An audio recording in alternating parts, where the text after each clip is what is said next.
Finally getting somewhere, Mr. Speaker, so thank you very much.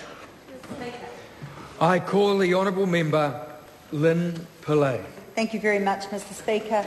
Along with my colleagues, I'm happy to stand and speak in support of this bill, which is certainly non-controversial. In fact, it amends to include a number of acts which were not included in the original Criminal Matters Bill when it was as it was introduced. That includes, Mr. Speaker, the Crimes Act of 1961, the Criminal Proceeds Recovery Act of 2009, the Disputes Tribunal Act of 1988, the Misuse of Drugs Act of 1975, the Misuse of Drugs Amendment Act of 1978, and the Residential Tenancies Act of 1986. So I think it would be fair to say, Mr. Speaker, that this is a tidy-up, and certainly I can see the Minister looking extremely interested at this point in time in this bill and very appreciative that it's being passed and really listening with bated breath, I might even say, Mr. Speaker. I, along with my colleagues, and I did hear Rick Barker speaking before, and the Honourable Rick Barker, and certainly my colleague Charles Chevelle, along with my other colleagues, Carol Beaumont and Carmel Sepuloni, the full team, the full muster, came down because the full group were here to acknowledge this bill, and just Carmel Sepuloni and the whole lot were down here because they saw it very important to acknowledge just how important this bill is. And in speaking, I'd like to specifically talk about Rick Barker, how committed he was, because indeed it was under his watch as the Minister of Courts that much of this work was done, and I think the Minister would be the first to acknowledge that. But I know that Rick Barker put a lot of work, and in fact he's a very, very hard-working member of our caucus, and in fact a thoroughly decent guy who just happens to be the Chief Whip. That's right. And so he was really committed. He was very committed to improving the justice system around this. And I see that other members now, I can see Simon Power over there nodding enthusiastically. Look at that head going.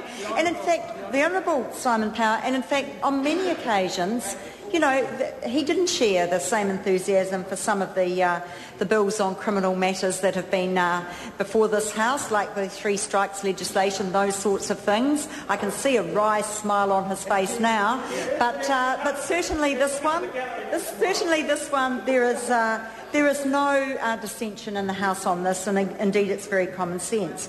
Again, as my colleague Carmel Sepuloni said, and so did Carol Beaumont before her, it is a pity that these things take a while to go through. You know, the government rushes through all sorts of legislation that slashes workers' rights, that makes people's lives really, really miserable, whereas something as common sense as this bill, Mr. Speaker, I was just making a little reference there, not straying from it, this bill has actually taken quite some time, far too long, some would say, to come to the House. But it is sensible, and it's around the changes around the driver's licence stopping orders, Mr. Speaker, that are really one of the key parts of this bill. And we all know, as other speakers have said before me, that in terms of penalties and fines, as they continue to grow, they reach a point where and often it is predominantly young people, they become impossible to meet their obligations, or they feel it's impossible to meet their obligations. So it is really, really important to be able to come in at that level of the fine before things get unobtainable, before it becomes possible for, let's use young people as an example in this place, at this time, for these young people to pay their fines. And I guess it might sound a bit tough, but certainly giving a driver's licence, stopping people from driving is a bit of a short, sharp lesson. And indeed, if it comes to the worst action under this, impounding the car for 28 days is certainly something that is going to be an incentive to pay that fine. I heard Carol Beaumont just touch on, and if you will bear with me, Mr. Speaker, I don't think I will be getting away from the bill, but she did talk about debt and how loan sharks, how, you know, certainly some work in that area. If young people were able to borrow money at a reasonable rate from reputable organisations, then they could look towards that, paying that debt, or indeed enter into time payment arrangements.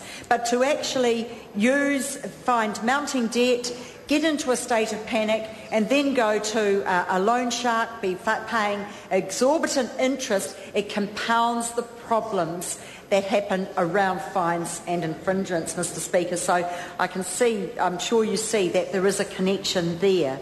But I think that, Mr. Speaker, this bill, it's very good that this bill will go, has gone through, that it is being tidied up, and that certainly in terms of the this amendment is going through, I should say. Thank you very much.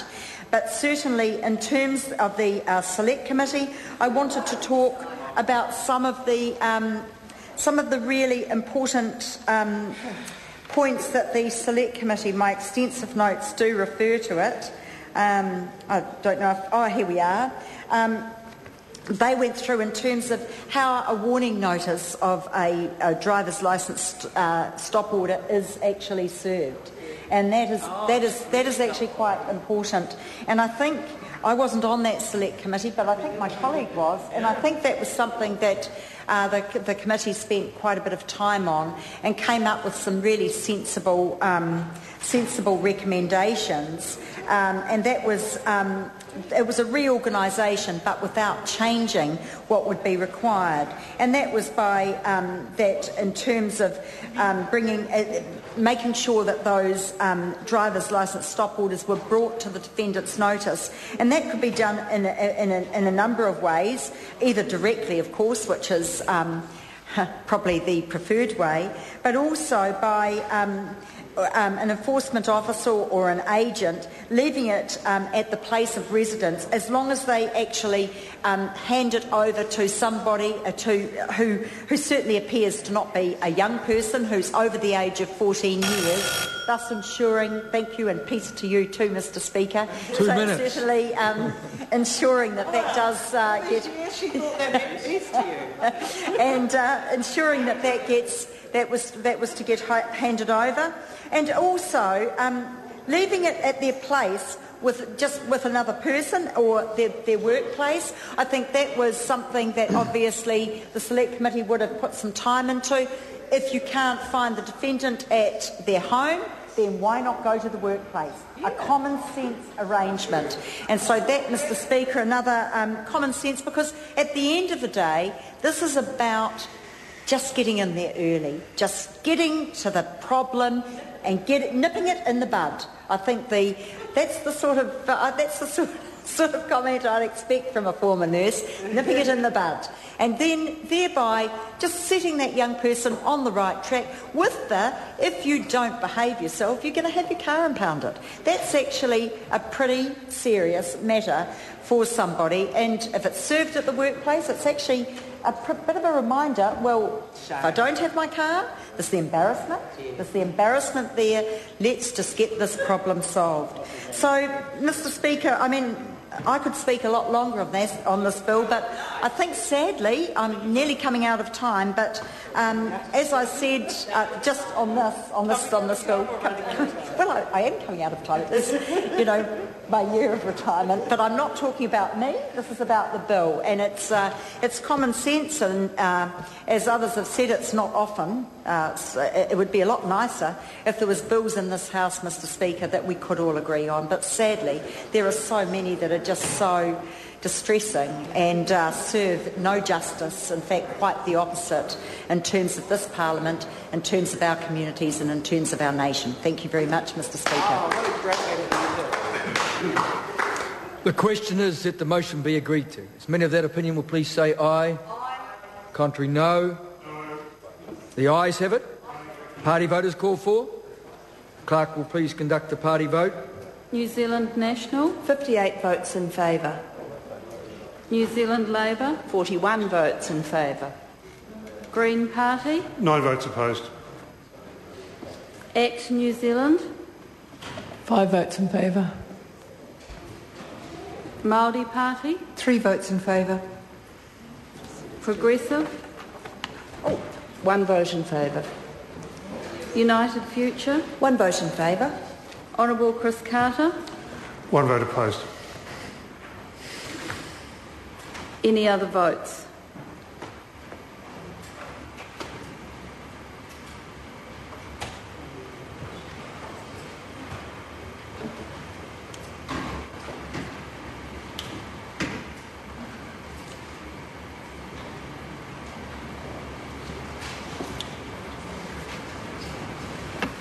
Thank you.